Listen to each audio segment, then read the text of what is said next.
avec le PIF. Bon, Monsieur Boué, c'est comme ça que ça se dit, hein? Monsieur Boué, d'accord?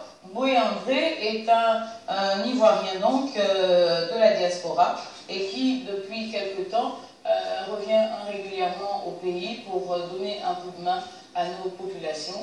Il mérite donc un passage à Matin Bonheur. Pourquoi? Vous avez déjà construit une école sur fonds propres? Oh, oui. Non, je pose la question aux téléspectateurs. Peut-être qu'il y en a parmi vous. Si vous ne faites pas partie de ces personnes-là, eh bien sachez qu'il y en a qui pensent quand quelques moyens se présentent pour que la jeune génération puisse connaître le chemin de l'école. Et c'est le cas de M. Boué-André qui n'est pas à son premier passage à Matin Bonheur, il est déjà passé avec Soum Saint-Félix. D'accord? Voilà. Où on en est avec les différents projets que vous avez démarrés il y a quelques années? Oui, bonjour madame. Je suis M. Boué-André, je réside en France depuis 1989. Et c'est en 1997 qui était mon premier retour en Côte d'Ivoire que j'ai pu mettre à la disposition de la population de Fakobi une école de 8 classes, c'est-à-dire 6 classes de CP CM2 et puis 2 classes de maternelle. Qu'est-ce qui a créé la motivation?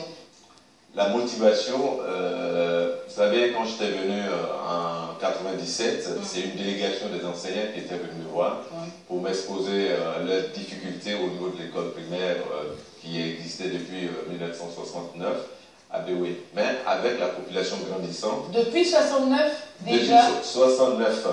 Donc ça, c'est la première école que nous avons à Béoué.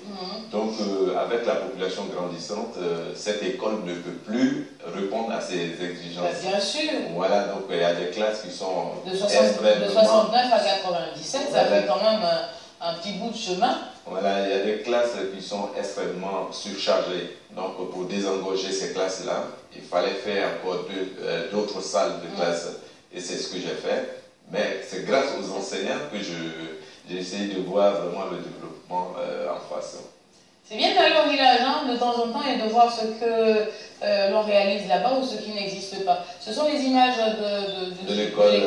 Voilà, vous avez commencé avec 3 classes, après vous vous êtes dit que c'est pas assez. Justement, d'abord les enseignants m'ont demandé 3 classes, mais quand moi je suis allé sur le terrain, j'ai vu que vraiment les 3 classes seront insuffisantes. Donc je dis bon, ben, il faut que je mette à la disposition de la population 6 classes.